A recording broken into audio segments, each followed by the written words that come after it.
Shalom saudara, kita bertemu kembali di dalam nama Tuhan Yesus Kristus. Saudara, dunia yang kita tinggali ini sudah begitu tua.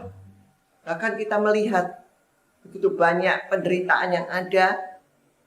Dan manakala kita tertimpa dengan segala dampak, baik dengan pandemi dan segala kesukaran yang ada dalam dunia ini, banyak manusia akan berkata, Tuhan, kapan aku boleh meninggalkan dunia ini? Bukankah aku menjadi milik-Mu Tuhan? Biar aku pulang bersamamu. Kenapa aku harus menderita di sini? Mengapa saya harus terkurung karena pandemi? Mengapa saya harus mengalami kebangkrutan? Mengapa saya harus mengalami kesulitan perekonomian di hari-hari ini? Kalau saja begitu saya dibaptis, lalu saya bisa langsung pulang ke surga, kan enak. Tidak perlu lagi mengalami berbagai hal penderitaan yang ada di dunia ini. Dan ternyata memang Tuhan tidak mengambil kita. Waktu kita sudah dibaptis, begitu kita dibaptis langsung dibawa naik ke surga, tidak. Atau mungkin kita berpikir, wah apapun juga, bahkan pandemi ini membuat aku jadi beruntung, usahaku justru makin maju. Sebab itu aku bisa berpikir melakukan investasi dan akan melakukan ini dan itu. Dan saya benar-benar menikmati hidup di dunia ini. Bahkan kalau saya nggak seperti kamu, kalau saya justru punya semangat, saya bahkan ingin hidup 1000 tahun lagi. Wih, kalau diberi umur 1000 tahun, saudara ya. Nah, saudara, Tuhan mengingatkan kita bahwa kita bukan dari dunia ini. Untuk apa? Supaya kita tidak terjerembab di dalam dua kubu tadi. Manakala kita begitu menikmati dunia ini dan bersuka cita dengan segala berkat yang ada sehingga kita merasa, oh saya pokoknya mau tinggal dan berlama-lama dan bersuka cita di dunia ini. Namun juga bukan kita terus berkeluh kesah dan berpikir, oh kalau begitu ayo Tuhan cepat aku panggil aku pulang.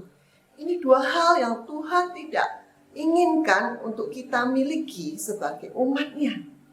Karena Tuhan membiarkan kita tetap di atas dunia ini dengan sebuah tujuan.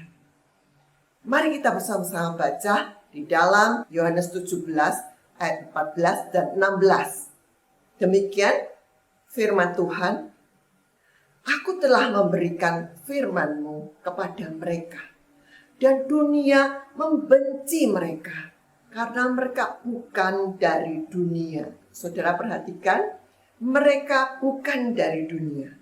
Sama seperti aku bukan dari dunia. Saudara, mereka bukan dari dunia. Sama seperti aku, yaitu Tuhan Yesus bukan dari dunia. Mereka bukan dari dunia. Sama seperti aku bukan dari dunia. 2 kali dikatakan seperti itu di pasal yang sama. Saudara, Tuhan ingin selalu mengingatkan kita bahwa kita sudah menjadi mereka yang bukan dari dunia ini lagi, sekalipun kita masih tinggal di dunia. Dan ada maksud Tuhan dengan semua perkataan yang Tuhan ucapkan bahwa kita bukan dari dunia ini. Saudara, kalau dikatakan mereka ini siapa? Di dalam Yohanes 17 ayat 20 kita baca, di situ dikatakan tentang mereka, yaitu, dan bukan untuk mereka ini saja aku berdoa, tetapi juga untuk orang-orang yang percaya kepadaku oleh pemberitaan mereka. Nah, saudara, dari sini kita mengetahui bahwa mereka di sini adalah orang-orang yang percaya. Baik orang-orang percaya yang sudah ada di saat Tuhan Yesus ada itu, dan juga orang-orang yang menjadi percaya sesudah pelayanan para rasul, termasuk pelayanan kita. Bahkan kita semualah yang dimaksud dengan mereka tersebut. Jadi itu kata-kata tidak hanya ditujukan pada murid-murid saat itu, tapi juga untuk kita semua. Kita semua yang adalah gereja. Waktu saya dulu masih SMP, saya waktu membaca di dalam Yohanes 14, mulai pasal 14 sampai 17 ini, saya selalu terharu dan menangis. Mengapa? Karena saya hanya merasakan bagaimana Tuhan Yesus begitu mengasihi saya. Dia mau pergi, sebelum dia pergi naik di atas kayu salib untuk menebus dosa kita, dan dia pergi kepada Bapa di surga, dia begitu memikirkan saya, memikirkan supaya semua hal boleh dipersiapkan untuk diri saya yang sudah percaya itu. Dan saya hanya berpusat pada diri saya, itu pun sudah memberkati sekali sehingga saya boleh merasakan kasih Tuhan yang luar biasa. Tapi manakala saya merenungkan kembali ayat-ayat di dalam Yohanes 17 ini, ternyata itu tidak hanya berbicara untuk diri saya, melainkan Tuhan berbicara untuk gerejanya, untuk kita semua secara bersama-sama sebagai gereja Tuhan. Dan Tuhan berkata di dalam 1 Petrus 2 ayat 9, kamulah bangsa yang terpilih, imamat rajani, bangsa yang kudus, umat kepunyaan Allah, untuk memberitakan perbuatannya yang memanggil engkau dari gelap pada terangnya yang ajaib. Saudara, mengapa dikatakan bukan dari dunia ini? Karena kita sudah dipanggil. Kita tadinya dari dunia, bersama-sama dengan orang-orang yang ada di dunia ini. Tapi kita sudah dipanggil keluar, sehingga hidup kita ini sekarang ada di dalam terang. Dan tidak hanya dipanggil keluar, sekarang kita diutus kembali. Saudara, karena kita memiliki tugas untuk diutus itu, Tuhan berpesan, jangan lupa bahwa kau bukan dari dunia ini. Manakala seorang duta dari Indonesia diutus untuk keluar negeri, dia akan tinggal mungkin di negeri Belanda misalnya. Dia akan tinggal di sana, tapi dia sangat menyadari bahwa dia adalah warga negara Indonesia. Dan hukum-hukum yang ada di Indonesia mengikat dia di sana, sekalipun dia berada di Belanda. Dia tetap mengikuti aturan di negara tersebut, tapi manakala dirinya sendiri itu berlaku juga hukum dari warga negara asalnya. Nah saudara, demikian juga dengan hidup kita. Kita adalah warga negara kerajaan surga. Dengan demikian, semua hukum-hukum dari kerajaan surga, hukum-hukum Allah itu berlaku dalam hidup kita. Sekalipun kita ada di dunia, ada hukum-hukum sekitar kita, ada aturan-aturan. Kita mengikuti aturan-aturan yang baik tersebut. Namun kita juga bersama-sama dengan itu, hukum yang berlaku atas kita adalah hukum dari kerajaan surga tersebut. Saudara, Tuhan tidak meminta supaya kita diambil dari dunia. Yohanes 17 ayat 15 berkata, aku tidak meminta supaya engkau mengambil mereka dari dunia, tetapi supaya engkau melindungi mereka daripada yang jahat. Tuhan sangat tahu bahwa dunia ini penuh dengan yang namanya kejahatan. Di tengah dunia ini kita bagaikan dikelilingi oleh serigala, tapi Tuhan memang tidak meminta supaya kita diambil dari dunia ini, tapi kita dipanggil keluar dari dunia ini. Supaya kita memiliki cara hidup yang berbeda dengan orang-orang yang tidak mengenal Kristus. Saudara, karena Tuhan mengatakan bahwa kita ini bukan dari dunia ini, konsekuensinya adalah di dalam Yohanes 17 ayat 14 dikatakan bahwa aku telah memberikan firman-Mu kepada mereka dan dunia membenci mereka. Karena mereka bukan dari dunia, sama seperti aku bukan dari dunia. Saudara, karena kita adalah bukan dari dunia ini, maka dunia ini membenci kita. Dan ini sudah dituliskan, dan Tuhan tahu bahwa kita sebagai umat Allah umat kesayangan Tuhan, umat miliknya Allah. Namun di satu sisi kita berisiko untuk dibenci oleh dunia ini. Bagaimana tidak dibenci oleh dunia? Diajak untuk bekerja sama, mencuri, menipu, tidak bisa. Karena sudah berbeda. Hidup dalam cara hidup yang baru. Diajak untuk menyeleweng, tidak mau. Dan berbagai hal yang menguntungkan secara daging tidak diikuti lagi. Mungkin bisa jadi kehilangan teman-teman. Karena mau mentaati dan hidup dalam kebenaran. Namun itu harus menjadi pilihan hidup kita. Dengan cara hidup yang baru, Tuhan akan memakai kita menjadi berkat dengan cara yang berbeda. Selain dunia membenci kita, tadi kita sudah membaca bahwa kita dikelilingi oleh yang jahat. 1 Petrus 5 ayat 8 berkata, sadarlah dan berjaga-jagalah, lawanmu si iblis berjalan keliling, sama seperti singa yang mengaum-ngaum dan mencari orang yang dapat ditelannya. Sering tidak lagi berupa benar-benar wajah yang menyeramkan. Tapi si iblis itu kadang-kadang justru menyatu di dalam diri kita. Dia pakai pikiran-pikiran salah kita untuk menyerang, untuk melawan diri kita sendiri. Sehingga kita jatuh di dalam dosa. Kadang-kadang memakai emosi negatif kita.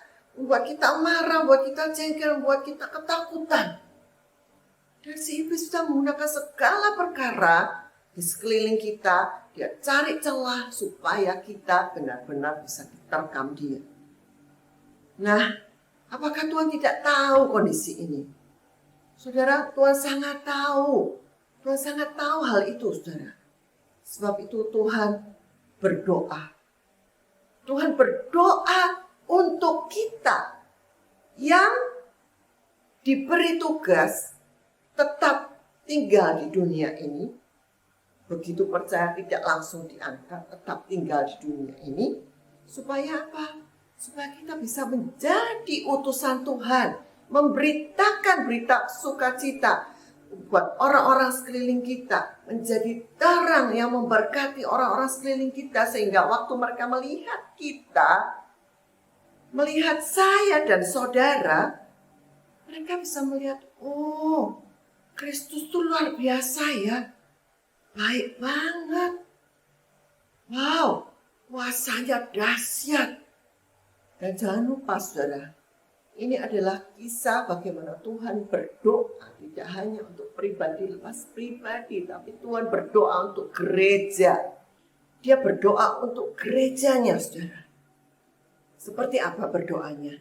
Kita mulai baca saja dari ayat ke-9. Aku berdoa untuk mereka, bukan untuk dunia aku berdoa, tetapi untuk mereka yang telah Engkau berikan kepadaku, sebab mereka adalah milikmu. Dan segala milikku adalah milikmu, dan milikmu adalah milikku. Dan aku telah dipermuliakan di dalam mereka. Saudara, kalau saudara memiliki sesuatu, entah itu saudara memiliki kalung atau apa, kalau ini mah imitasi saudara. Nah, kalau ini, misalnya ini, wah benar-benar benda berharga yang luar biasa. Dan itu menjadi milik. Kira-kira kita akan meletakkan dia sembarangan atau kita jaga dengan baik? Dan itu akan kita jaga dengan baik. Tidak akan kita lepas sembarangan.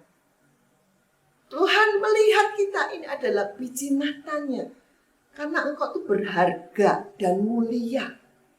Di dalam Yesaya katakan, saudara, kita ini berharga, mulia, dipilih oleh Tuhan, dikuduskan, dan menjadi miliknya Tuhan. Luar biasa. Tuhan menjaga kita. Luar biasa Tuhan menghargai kita. Apakah kita tidak menghargai diri kita? Sangat rugi bila kita tidak bisa melihat hal-hal yang begitu indah. Tuhan sudah berikan fasilitas-fasilitas bagaimana dia menjadikan kita ini miliknya. Nah, saudara, yang menjadi pertanyaannya, kalau Tuhan sedemikian rupa mengakui kita adalah miliknya, kita sendiri ini mengakui tidak bahwa kita ini benar-benar miliknya Tuhan? Kadang kita lupa. Betul. Kita berpikir, saya dikasih hidup, dikasih semua fasilitas. Ya urusan saya lah. Saya mau pakai uang saya untuk apa? Saya mau pakai mobil saya untuk berbuat apa? Saya mau bersenang-senang, mau berbuat ini itu. Kenapa mesti diatur? Mesti menuruti yang ini, yang itu, hukum-hukum Tuhan. Dan kita lupa bahwa kita adalah miliknya Tuhan. Segala hal yang melekat dalam diri kita juga miliknya Tuhan. Manakala kita menyadari hal itu, kita akan sangat bertanggung jawab dengan kehidupan ini. Dan kita juga sangat bersyukur karena Tuhan sudah memilih kita. Sudah memanggil kita keluar dari dunia ini untuk menjadi miliknya Allah. Saudara, kalau saja kita ini adalah biji matanya Tuhan, seperti yang Tuhan katakan. Siapa yang berani mencolek biji matanya presiden, saudara? Oh, berurusan dengan banyak perkara, saudara. Apalagi kita ini biji matanya Tuhan. Penjagaan Tuhan luar biasa atas hidup kita saat kita ada di tengah dunia ini. Itu yang Tuhan katakan, bagaimana dia berdoa pada Bapak, mereka itu adalah milikku, kau sudah memberikan padaku. Tapi apa yang menjadi milikku adalah milikmu. Ini menceritakan bagaimana Bapak dan anak itu begitu kompak, begitu menyatu. Sehingga apa yang menjadi milik anak, milik Bapak. Demikian juga Tuhan ingin menceritakan bagaimana mereka, yaitu gereja yang didoakan ini, boleh melihat contoh ini. Tuhan berdoa di dalam ayat-ayat ini. Berikutnya kita mau melihat saja ayat yang ke-14.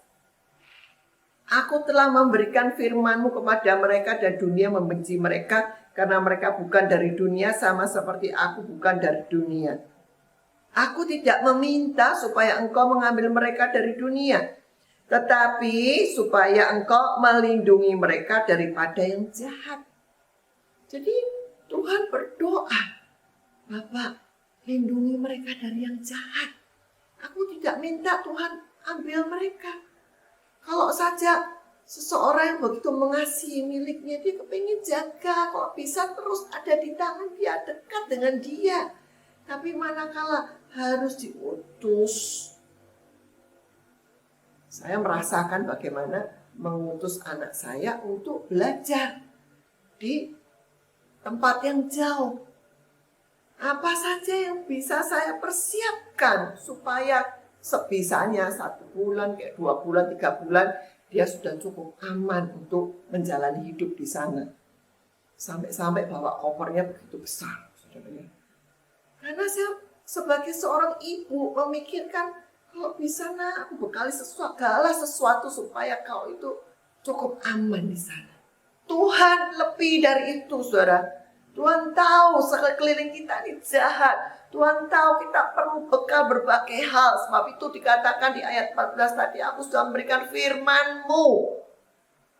Saudara, itu harta yang luar biasa. Bekal yang luar biasa untuk kita menjadi utusan Tuhan di dunia ini. Dan Tuhan juga berkata, biar Tuhan kau melindungi mereka. Kalau dibilang melindungi, harusnya kita juga terlindungi dong dari yang namanya pandemi. Kenapa kita mesti ngumpet semua di rumah? Kalau Tuhan sudah berdoa melindungi kita, bebas aja. Kan dia sudah melindungi. Saudara, jangan salah.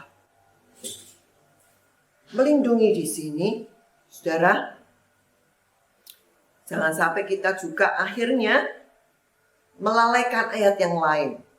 Yaitu, jangan kau mencobai Tuhan Allahmu. Saudara, manakala kita dilindungi oleh payung saat hujan deras, kita akan benar-benar terlindung dari hujan itu manakala kita benar-benar ada di bawah payung tersebut. Tapi manakala kita diberi payung pun kita tidak mau berada di bawah payung itu, ya jangan dibilang, Tuhan kok tidak melindungi aku. Bukan Tuhan tidak melindungi kita, tapi kita keluar dari pelindungan Tuhan. Manakala kita keluar dari firman-Nya, kita keluar dari perlindungan Tuhan. Manakala kita mencobai Tuhan, ya kita keluar dari perlindungan Tuhan. Saudara, jadi saudara, manakala kita mau dalam perlindungan Tuhan, jangan kita keluar dari firman-Nya. Firman yang sudah diberikan oleh Tuhan untuk menjaga langkah-langkah kita. Bagaimana kita bisa tidak keluar dari firman? Kalau kita sendiri tidak memberikan diri kita untuk belajar dan belajar lagi memahami firman Tuhan sehingga menjadi petunjuk langkah demi langkah hidup kita. Mari kita mulai terus haus belajar akan firman Tuhan. Saudara, selain Tuhan berdoa supaya kita semua itu dilindungi, dikuduskan dalam firman-Nya, Tuhan juga berdoa supaya kita dipelihara. Mari kita baca di dalam Yohanes 17 ayat ke-11. Dan aku tidak ada lagi di dalam dunia, tetapi mereka masih ada di dalam dunia. Dan aku datang kepadamu, ya Bapa yang kudus, peliharalah mereka dalam namamu, yaitu namamu yang telah Engkau berikan kepadaku, supaya mereka menjadi satu sama seperti kita. Saudara, luar biasa. Tuhan tidak hanya berdoa supaya kita dilindungi dari yang jahat, tapi Dia juga berdoa pada Bapa supaya kita juga dipelihara. Kalau kita mendengar kata-kata dipelihara, biasanya kita cuma berorientasi kepada dipelihara secara jasmani, cukup sandang pangan, tidak sampai sakit, dipelihara dengan kesehatan, dipelihara dengan kelimpahan, dipelihara dengan damai sejahtera dan berbagai hal. Padahal ayat ini sudah jelas katakan tujuan Tuhan berdoa supaya Bapa pelihara kita sebagai gerejanya adalah di ayat 11 yang terakhir tadi, supaya mereka menjadi satu sama seperti kita. Jadi manakala Tuhan pelihara kita dengan segala berkat, sandang pangan, papan, damai sejahtera, beranak cucu dan berbagai hal, namun kita melalaikan tujuan dari pemeliharaan Tuhan, yaitu supaya kita bisa bersatu sama seperti Tuhan sendiri, Allah Bapa, Allah Anak, dan Allah Roh Kudus yang begitu menyatu. Kita belum mencapai tujuan Tuhan dalam memelihara hidup kita sebagai gerejanya. Mengapa Tuhan berdoa sedemikian rupa? Dan terus kalau saudara baca sampai ayat 21 sampai ayat 23, semua cerita bagaimana tentang gereja yang bersatu. Saudara, ini menceritakan bagaimana Tuhan benar-benar melihat kita akan menjadi utusannya efektif manakala gereja itu bersatu. Kita dapat bersinergi, menyatukan segala hal, kemampuan, talenta, dan berbagai sumber daya, sehingga yang tidak mungkin terjadi bisa terjadi. Waktu Menara Babel dibangun, Tuhan berkata mereka melakukannya dengan kesatuan, namun tujuannya keliru. Dan Tuhan berkata, mulai dari sekarang apapun juga yang mereka rencanakan, tidak ada yang tidak akan dapat terlaksana. Manakala bersatu, segala sesuatu yang sulit untuk terjadi bisa terjadi, saudara. Mengapa Tuhan sangat menekankan kesatuan, saudara? Di situ kita bisa bersinergi. Saudara bisa lihat bagaimana satu biji lidi untuk menyapu satu lapangan, saudara, itu memerlukan kerja keras dan kesulitan yang begitu besar. Manakala lidi itu bergabung dengan lidi-lidi yang lain menjadi sebongkah sapu lidi, baru saudara akan terjadi sesuatu dengan dahsyat bisa membersihkan lapangan itu. Demikian juga waktu kita bersatu bersama. Itu kerinduan Tuhan. Yang terjadi adalah Yohanes 17 ayat 21. Supaya mereka semua menjadi satu sama seperti Engkau ya Bapa di dalam aku dan aku di dalam Engkau. Agar mereka juga di dalam kita. Supaya dunia percaya bahwa Engkaulah yang telah mengutus aku. Saudara, manakala kita bersatu, dunia percaya bahwa Tuhan Yesus adalah yang diutus oleh Bapa, oleh Allah. Dan dunia boleh mengenal siapa Yesus yang menjadi juru selamat dunia itu. Saudara, sudahkah kita benar-benar memikirkan dan merencanakan apa yang harus saya benahi dalam diri saya supaya saya boleh bersehati terhadap saudara-saudara seiman saya? Mari ini menjadi perenungan buat kita bersama.